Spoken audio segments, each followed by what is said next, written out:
WNBA player Liz Cambage is the latest athlete to join OnlyFans. The Australian basketball player has now officially announced her career switch into the adult industry, taking to social media to share the news. The Aussie confirmed her arrival on the subscription-based platform by tweeting a hyperlink to her OnlyFans account accompanied with a halo face emoji. And it seems she has already posted to the popular paid service too, telling her new followers, "Welcome to the party."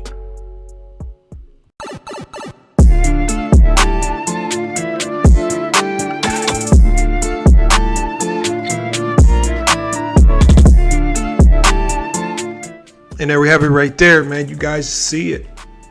Liz Cambage of the Las Vegas Aces. She announces via her Instagram that she is joining OnlyFans. Now, OnlyFans is a platform that's been much aligned over the last year. A lot of attention was brought to the OnlyFans platform because of their temporary announcement that they would ban all adult content. And after much backlash from the public, they decided to null that decision and do away with it, allowing all content creators, including adult content creators, to proceed business as usual. And Liz Cambage, who we've all seen her on social media, especially over the last year or so, she's been marketing herself. She's been doing a lot of modeling. Recently posed in Playboy, also posed in ESPN's Body Issue. And with all of the income that she's generating for herself outside of the WNBA, she's come out publicly and stated that she's doing this for the money. There's a lot of money to be made.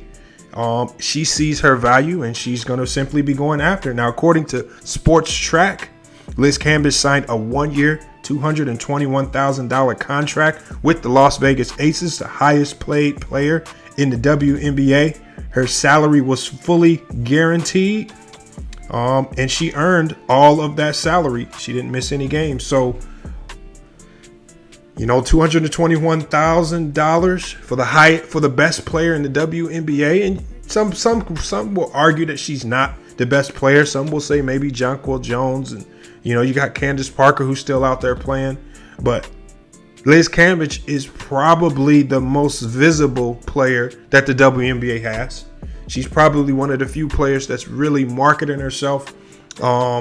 So on social media, she's doing it a lot more so than some of the other players. So that salary was deservedly so. But is it a good look for the WNBA? Is it a good look for the WNBA to have your best players to be coming out publicly saying that they are seeking other avenues of income because their league simply does not pay enough?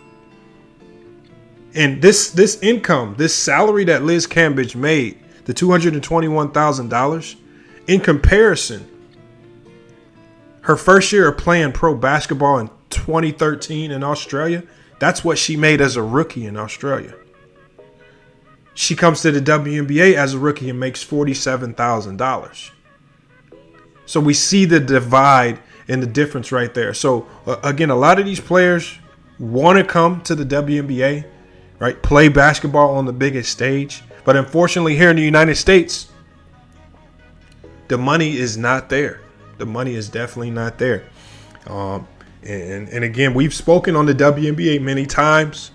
We've spoken on how we feel the WNBA has essentially shot themselves in the foot by not promoting their players properly. I feel that really the only way this league is going to generate massive revenue influx is to find a way to galvanize the male viewership.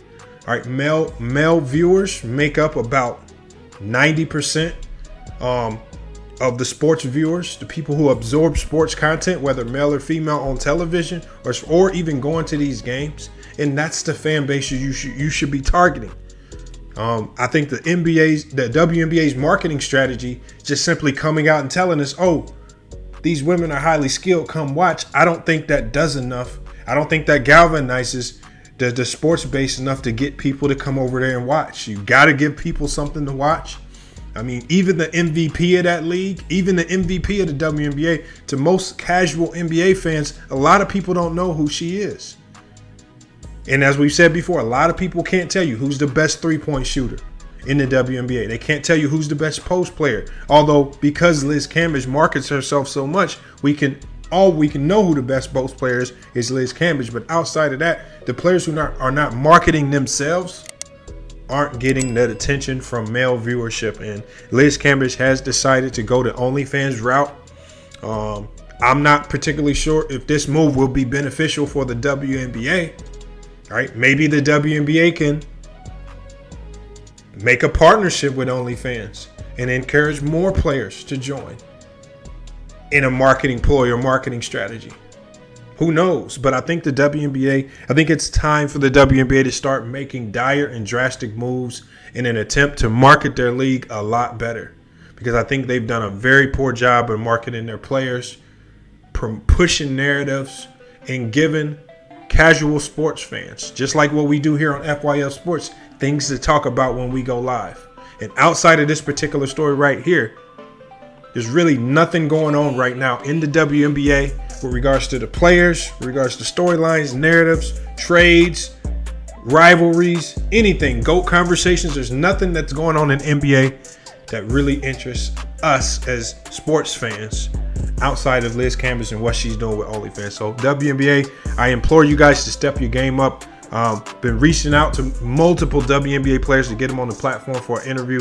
Would love to have some of these players on to discuss this. Hopefully we can get that going here over the next few weeks. But it's FYF Sports, man. Been another great podcast episode. Make sure you guys spam up the comments below. Let me know what you guys think about this particular move. Is it a good look? Is it a bad look for the WNBA?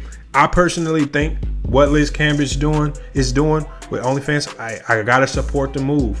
Gotta support the move. You cannot wait for people to hand you a bigger paycheck. These players can't run around begging the WNBA for more money when they clearly see the revenue's not there.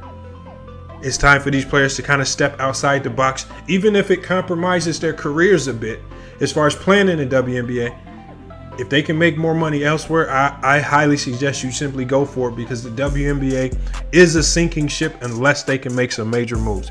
Hey, but it's FYF Sports, man. Another great podcast episode. We will be back with more sports and news. We will be going live at least 5 to 6 times this week. So make sure you guys, if you're not getting the notifications, you need to unsubscribe, then subscribe again and hit the notification bell. Make sure you're receiving all of our notifications. Also follow us on Instagram and Twitter. The link is in the description. That will allow you to follow us on all of our social media sites.